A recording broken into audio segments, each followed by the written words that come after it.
Shivaparvathi part 16. അവന്റെ മുഖം അവളുടെ മുഖത്തിന്റെ അടുത്തേക്ക് എത്തിയപ്പോയേക്കും സ്റ്റീഫനെ ആരോ ചവിട്ടി തെറിപ്പിച്ചിരുന്നു. പാറു മാതിരും ഞെട്ടിധരിച്ച് നോക്കുമ്പോ ദേഷ്യത്തോടെ നിൽക്കുന്ന ആരവിനെയാണ് കാണുന്നത്. ഡാ! സ്റ്റീഫൻ അവന്റെ നേരെ പാഞ്ഞു. സ്റ്റീഫന്റെ കൂട്ടുകാരും അവന്റെ അടുത്തേക്ക് പോയി. അപ്പോഴേക്കും ആരവിന്റെ കൂട്ടുകാരും അവിടേക്ക് വന്നു. പിന്നെ അവിടെ വലിയൊരു തല്ല് തന്നെയായിരുന്നു. പാറുവും മാതിരിയും ഒരു വശത്ത് നിന്നു. കുട്ടികളെല്ലാം കൂടി നിന്ന് തല്ല് കാണുന്നുണ്ടായിരുന്നു. ഓഫീസിൽ പ്രിൻസിപ്പൽ സാറിന്റെ വലതുവശത്ത് പാറുവും ആതിരയും നിൽപ്പുണ്ട്. ഇടതുവശത്ത് സ്റ്റീഫനും കൂട്ടുകാരും ആരവും കൂട്ടുകാരുമുണ്ട്. അവരുടെ മുഖത്തെല്ലാം പരിക്കുമുണ്ട്. പ്രിൻസിപ്പലിന്റെ മുമ്പിലെ ചെയറിൽ ജീവൻ ഇരിപ്പുണ്ട്. സ്റ്റീഫന്റെ അച്ഛനുമുണ്ട്. എല്ലാവരും വലിയ ഗൗരവത്തിലായിരുന്നു. പ്രിൻസിപ്പൽ ഒന്നും മിണ്ടാതെ ഗൗരവത്തിലിരിപ്പാണ്.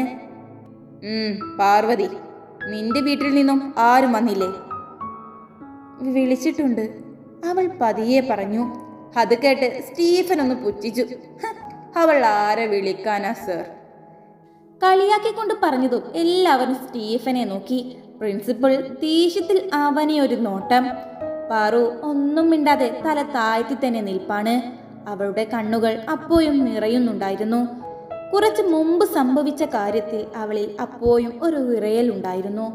ആതിര അവളെ ചേർത്ത് പിടിച്ച് അവളുടെ കൂടെ നിൽക്കുന്നുണ്ട്. ആതിര സ്റ്റീഫനെ നോക്കി പേടിപ്പിക്കുന്നുമുണ്ട്. സർ?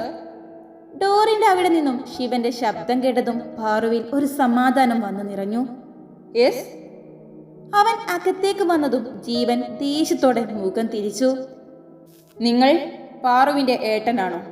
പ്രിൻസിപ്പൽ അത് ചോദിച്ചതും ഞാൻ ആതിരയുടെ ഏട്ടനാണ്. അത് കേട്ടതും പാറുവിന്റെ ഉള്ളിൽ ഒരു വേദന രൂപപ്പെട്ടു. ഞാൻ ആരുമല്ലേ എന്നൊരു ചോദ്യം അവളിൽ ഉയർന്നു. ജീവനും ആരവും അവനെ നോക്കി. അവൾ വേദനയാർന്ന അതേ നോട്ടത്തോടെ അവനെ നോക്കി. ഒന്ന് നിർത്തിക്കൊണ്ട് അവൻ വീണ്ടും പറഞ്ഞു, ഞാൻ പാർവതിയുടെ ഭർത്താവാണ്. അത് പറഞ്ഞതും അവൾ പോലും അറിയാതെ ഒരു പുഞ്ചിരി അവളിൽ വിരിഞ്ഞു. അത്രയും നേരമുണ്ടായ സങ്കടം പെട്ടെന്ന് മാറി. സ്റ്റീഫൻ ഞെട്ടിക്കൊണ്ട് അവനെ നോക്കി. ഓ, ഇവർ റിലേറ്റീവ് ആണല്ലേ? യെസ്. ഇപ്പോ എല്ലാവരും ആയ സ്ഥിതിക്ക് എന്തിനാണ് വിളിച്ചു വരുത്തിയത് എന്ന് പറയാം. അദ്ദേഹം ഒന്നും മിണ്ടാതെ നിന്ന ശേഷം പറഞ്ഞു തുടങ്ങി. ഇതൊരു ഗവൺമെന്റ് കോളേജാണെന്ന് വിചാരിച്ച് ഇവിടെ എന്തുമാകാം എന്നൊരു ധാരണയുണ്ട്. ഇവനൊക്കെ ഇവിടേക്ക് പഠിക്കാനാണോ വരുന്നത് എന്ന് തന്നെ ഒരു സംശയമുണ്ട്. പ്രിൻസിപ്പൽ സ്റ്റീഫനെ ചൂണ്ടിക്കൊണ്ട് പറഞ്ഞു. അവൻ ഇന്നിവിടെ കാണിച്ച വൃത്തികേട് എങ്ങനെ നിങ്ങളോട് പറയുക എന്ന് തന്നെ എനിക്കറിയില്ല. കണ്ടില്ലേ അവന്റെ കോലം? ഇവരെല്ലാം കൂടെ ഉണ്ടാക്കിയ തല്ല. എന്തിനാ തല്ലുണ്ടാക്കിയതെന്ന് അറിയോ? അതും പറഞ്ഞ് പ്രിൻസിപ്പൽ അവരെ നോക്കി. ശിവൻ വലിയ ഗൗരവത്തിൽ തന്നെ അവരെ നോക്കി. സ്റ്റീഫന്റെ അച്ഛൻ അവനെ നോക്കി പേടിപ്പിക്കുന്നുണ്ട്. ജീവൻ ഒന്നും മിണ്ടാതെ കേട്ടു. എങ്ങനെയാ നിങ്ങളോട് പറയുക എന്നറിയില്ല. ശിവനെ നോക്കി പ്രിൻസിപ്പൽ അങ്ങനെ പറഞ്ഞതും ശിവൻ പാറുവിനെ നോക്കി. കരഞ്ഞു കലങ്ങി വീർത്തിരിക്കുന്ന അവളുടെ കണ്ണുകൾ കണ്ടപ്പോൾ തന്നെ അവന് മനസ്സിലായി കാര്യം ഗുരുതരമാണെന്ന്. ആതിര ദേഷ്യത്തോടെ സ്റ്റീഫനെ നോക്കുന്നതും ശിവൻ ശ്രദ്ധിച്ചു. പറഞ്ഞോളൂ സർ. ശിവൻ ഗൗരവത്തിൽ പറഞ്ഞതും ഇവൻ ആരാ? ഇവളുടെ ബോഡി ഗാർഡാണ്. ജീവനെ നോക്കി പ്രിൻസിപ്പൽ ചോദിച്ചതും ജീവൻ ആരവിനെ നോക്കി. ആരവ് ഒരു കുലുക്കവുമില്ലാതെ അതേ ദേഷ്യത്തിൽ നിൽക്കുവാണ്. അപ്പോഴാണ് ശിവൻ ആരവിനെയും ജീവനെയും കാണുന്നത്. അവരെ കണ്ടതും ശിവൻ പാറുവിനെ നോക്കി. പാറു അപ്പോഴും വലിയ ആലോചനയിലായിരുന്നു. ഇതറിഞ്ഞ ശിവേട്ടന്റെ പെരുമാറ്റം എങ്ങനെയായിരിക്കും? പാറു ഒരു ടെൻഷനോടെ ആലോചിച്ചു. ഇനി അടുത്തത് ഇവൻ സ്റ്റീഫൻ. എങ്ങനെയാണ് പെൺകുട്ടികളോട് പെരുമാറണ്ടേ എന്ന് ഇവനിനി ഞാൻ പഠിപ്പിച്ചു കൊടുക്കണോ? സ്റ്റീഫന്റെ അച്ഛനോടായി പ്രിൻസിപ്പൽ ചോദിച്ചു. സാർ, എനിക്കിവിടെ ഇങ്ങനെ ഇരിക്കാനുള്ള ടൈമില്ല. ഞാനൊരു ബിസിനസ്മാനാണ്. പറയാനുള്ളത് പെട്ടെന്ന് പറയണം. സ്റ്റീഫന്റെ അച്ഛൻ അല്പം ദേഷ്യത്തോടെ പറഞ്ഞു. സ്റ്റീഫൻ എന്ന പേര് കേട്ടതും രാവിലെ ആതിര പറഞ്ഞത് ശിവന് ഓർമ്മ വന്നു. ഓ, പറയാം. ഏത് ബിസിനസ് ആണെങ്കിലും സ്വന്തം മക്കളെ നേർവായ്ക്ക് നടത്തിയിട്ടില്ലെങ്കിൽ ഇതുപോലെ കോളേജ് കയറി ഇറങ്ങേണ്ടി വരും. ആരവ് ദേഷ്യത്തോടെ സ്റ്റീഫന്റെ അച്ഛനെ നോക്കി പറഞ്ഞതും ഡാ ഡാ സ്റ്റീഫൻ ദേഷ്യത്തോടെ വിളിച്ചതും നിന്റെ അച്ഛനെ ഒന്ന് പറഞ്ഞേക്ക്, നിനക്ക് പൊള്ളിയല്ലേ? ആരവും ദേഷ്യത്തിലായിരുന്നു. നീ എന്തിന്റെ പേരിലാ അവൾക്ക് വേണ്ടി സംസാരിക്കുന്നത്? എന്ത് കാര്യം നിനക്കുള്ളത്? സ്റ്റീഫൻ വീണ്ടും ദേഷ്യത്തിൽ ചോദിച്ചു. സൈലന്റ്. ഇത് ഓഫീസാണെന്ന് ബോധമുണ്ടോ രണ്ടിനും? പ്രിൻസിപ്പൽ ദേഷ്യത്തോടെ ചോദിച്ചു. ദേഷ്യത്തോടെ പരസ്പരം കടിച്ചു കീറാൻ നിൽക്കുന്ന ആരവിനെയും സ്റ്റീഫനെയും എല്ലാവരും നോക്കി. ശിവൻ ആരവിന്റെ ഭാവം ശ്രദ്ധിച്ചു നോക്കി. ഇവന് എന്റെ കാര്യം നോക്കേണ്ട കാര്യമുണ്ടോ സർ? സ്റ്റീഫന്റെ അച്ഛൻ ദേഷ്യത്തിൽ ചോദിച്ചതും അവൻ പറഞ്ഞതിൽ തെറ്റ് പറയാനും പറ്റില്ല. സ്റ്റീഫൻ ചെയ്തു വെച്ചത് അത് തന്നെയാണ്. പ്രിൻസിപ്പൽ ദേഷ്യത്തിൽ പറഞ്ഞതും നിങ്ങൾ ഇവനെ ന്യായീകരിക്കാനാണോ എന്നെ വിളിച്ചു വരുത്തിയേ? സ്റ്റീഫന്റെ അച്ഛൻ വീണ്ടും ദേഷ്യത്തിൽ പറഞ്ഞതും ശിവൻ എല്ലാം കേട്ട് കയ്യും കെട്ടിയിരുന്നു. എല്ലാവരെയും ശ്രദ്ധിച്ചുകൊണ്ടേയിരുന്നു. അവൻ പറഞ്ഞതിൽ എന്തെങ്കിലും കാര്യം കാണും മിസ്റ്റർ. അത് കേട്ട് ഇഷ്ടപ്പെടാതെ ജീവൻ പറഞ്ഞു. എന്ത് കാര്യം? സ്റ്റീഫൻ ഇവളെയാണ് ഉപദ്രവിക്കാൻ ശ്രമിച്ചത് എങ്കിൽ അതിൽ ദേഷ്യം കയറേണ്ട എന്താവശ്യമാണ് ഇവനുള്ളത്? സ്റ്റീഫന്റെ അച്ഛൻ ഗൗരവത്തെ ചോദിച്ചു. ആ നിൽക്കുന്ന പാർവതി ഇയാളുടെ ഭാര്യയാണെങ്കിൽ അതിനു മുമ്പ് ഇവൾ ഞങ്ങളുടെ പെങ്ങളായിരുന്നു. ആരവ് ദേഷ്യം കയറി അത് പറഞ്ഞതും ആരതി ഒന്ന് ഞെട്ടി.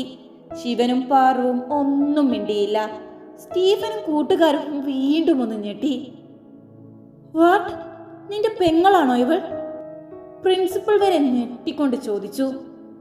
പാർവതിയുടെ അച്ഛൻ്റെ ഏട്ടൻ്റെ മക്കളാണ് ഞങ്ങൾ. ജീവൻ വലിയ താല്പര്യമില്ലാതെ പറഞ്ഞു. ഓ, എന്നിട്ട് എന്തുകൊണ്ട് നേരത്തെ പറഞ്ഞില്ല? പ്രിൻസിപ്പൽ ഒരു മയത്ത് ചോദിച്ചു. അവളുടെ ഭർത്താവ് വരുന്നുണ്ടല്ലോ, അപ്പോ ഇത് പറയേണ്ട കാര്യം ഉണ്ടെന്ന് തോന്നിയില്ല. ജീവൻ അല്പം പുച്ഛത്തോടെയാണ് പറഞ്ഞു നിർത്തിയത്. സർ, ഇപ്പോഴും നിങ്ങൾ കാര്യം പറഞ്ഞില്ല. അത് കേട്ടു നിൽക്കാൻ താല്പര്യമില്ലാതെ ശിവ പറഞ്ഞു. ഞാൻ പറയുന്നതിനേക്കാൾ നല്ലത് എന്താണ് ഉണ്ടായതെന്ന് കാണിച്ചു തരാം. അതും പറഞ്ഞ് പ്രിൻസിപ്പാൾ ലാപ്ടോപ്പ് അവർ 3 പേരുടെയും നേരെ തിരിച്ചു കാണിച്ചു. അതിൽ പാറു മാതിരയും നടന്നു വരുന്നത് മുതൽ തല്ല് കണ്ട് സേറുമാർ ഓടി വരുന്നതും അവരെ പിടിച്ചു നിർത്തുന്നതും എല്ലാം അതിലുണ്ട്.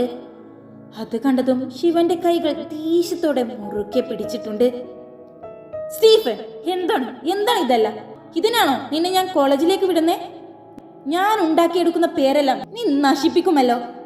സ്റ്റീഫന്റെ അച്ഛൻ ദേഷ്യത്തോടെ എണീറ്റുകൊണ്ട് ചോദിച്ചു. ശിവൻ ഒന്നും മിണ്ടാതെ കൈയും ചുരുട്ടി പിടിച്ചു.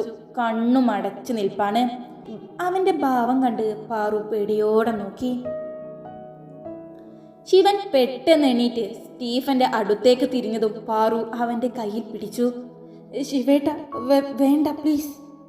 അവൻ തിരിഞ്ഞു നിന്ന് അവളെ നോക്കി. കരഞ്ഞുകൊണ്ട് നിൽക്കുന്ന അവളുടെ മീകളെ കണ്ടതും അവനൊന്ന് തണുത്തു. മിസ്റ്റർ ശിവരുദ്രൻ, താങ്കൾ ഇങ്ങനെ ഇമോഷണൽ ആവാതെ. ഇവൻ ചെയ്തത് അത്രയും തെറ്റ് തന്നെയാണ് എന്നറിയാം. പക്ഷേ എന്നാലും ഇങ്ങനെ പെട്ടെന്നൊരു ആക്ഷൻ നിങ്ങൾ എടുക്കാതെ നമുക്ക് സംസാരിക്കാം. അതിനു വേണ്ടിയാണ് നിങ്ങളെ ഇവിടേക്ക് വിളിച്ചു വരുത്തിയത്. ശിവൻ ഒന്നും മിണ്ടാതെ ദേഷ്യത്തോടെ അവിടെ ഇരുന്നു. ആരവ് ഇവളുടെ ഏട്ടനാകുമെന്ന് ഞാൻ വിചാരിച്ചില്ല. അവനും എതിരെ ഒരു ആക്ഷൻ എടുക്കാൻ നിന്നതായിരുന്നു. ഇനി സ്റ്റീഫന്റെ കാര്യമാണ് അറിയേണ്ടത്. ഇവന് ചെയ്തത് എന്താണെന്ന് നിങ്ങളും കണ്ടില്ലേ? പ്രിൻസിപ്പൽ പറയുന്നത് കേട്ടതും സ്റ്റീഫൻ അതെല്ലാം കേട്ടിട്ടും പുച്ഛത്തോടെ നിന്നു. അപ്പോഴും അവന്റെ കണ്ണ് പാറുവിലാണ്. അത് കണ്ട് ദേഷ്യം വന്ന് ക്ഷമിച്ചു നിന്നു ശിവൻ. ഞാൻ ഇത്രയൊക്കെ പറഞ്ഞിട്ടും ഒരു കുലുക്കവും ഇല്ലാതെ അവൻ നിൽക്കുന്നത് കണ്ടോ? സർ, എനിക്ക് കുറച്ച് കാര്യങ്ങൾ പറയാനുണ്ട്. ഈ സ്റ്റീഫൻ ഇന്നും ഇന്നലെയും തുടങ്ങിയതല്ല പ്രശ്നം. പാർവതിയെ ഇഷ്ടമാണെന്ന് പറഞ്ഞ് എന്തൊക്കെ പ്രശ്നം ഇവൻ ഉണ്ടാക്കിയിട്ടുണ്ടെന്ന് ഞങ്ങളുടെ ക്ലാസ്സിൽ വന്ന് ചോദിച്ചാൽ അറിയും. എല്ലാവർക്കും ഇവനെ പേടിയാണ്. വലിയ ഗുണ്ടയാണെന്നാണ് ഇവന്റെ വിചാരം. ഇവൻ ഞങ്ങളിവിടെ പഠിക്കാൻ അന്ന് തുടങ്ങിയ ശല്യമാണ്. പാറുവിനെ കേട്ടു, അതുപോലെ ഇവളെ കയറി പിടിക്കാൻ ശ്രമിക്കുന്ന ഇവന്റെ സ്വഭാവം. പക്ഷേ അന്നെല്ലാം ഇവൾ ഒത്തിരി ചെറുത്തു നിന്നു. ഇന്നും ഇവന് അതേ വൃത്തികേട് കാണിച്ചതിന് പാർവതി തല്ലി. പക്ഷേ എന്നിട്ട് അവൻ അവളുടെ കൈ പിടിച്ചു നിർത്തി ഉപദ്രവിക്കാൻ ശ്രമിച്ചത് എന്നെ ഇവന്റെ കൂട്ടുകാർ പിടിച്ചു നിർത്തി. ഇവനെതിരെ ശക്തമായ ഒരു ആക്ഷൻ എടുക്കണം. ഇവൾ ഇനിയും ഇവിടെ പഠിക്കാനുള്ളതാണ്. ക്ഷമിക്കുന്നതിന് ഒരു അതിരില്ലേ സർ? ഹാദിര അത്രയും പറഞ്ഞു നിർത്തിയതും സ്റ്റീഫൻ ദേഷ്യത്തോടെ അവളെ നോക്കി. ഇതെല്ലാം കേട്ടിട്ട് ശിവരുദ്രന് എന്താണ് പറയാനുള്ളത്? അത് കേട്ടതും ശിവൻ പാറുവിനെയും ആതിരയും നോക്കി. അവർ എന്താണ് പറയുക എന്നറിയാതെ ശിവനെ നോക്കി. ഒന്നെങ്കിൽ പാർവതി, ഇല്ലെങ്കിൽ സ്റ്റീഫൻ. ആരെങ്കിൽ ഒരാൾ ഇവിടെ പഠിക്കാൻ പറ്റൂ. ആരെങ്കിൽ ഒരാൾ മാത്രം. അത് കേട്ടതും പാറു ഞെട്ടി. പാറു എന്നല്ല, എല്ലാവരും ഞെട്ടി അവനെ നോക്കി. തുടരും.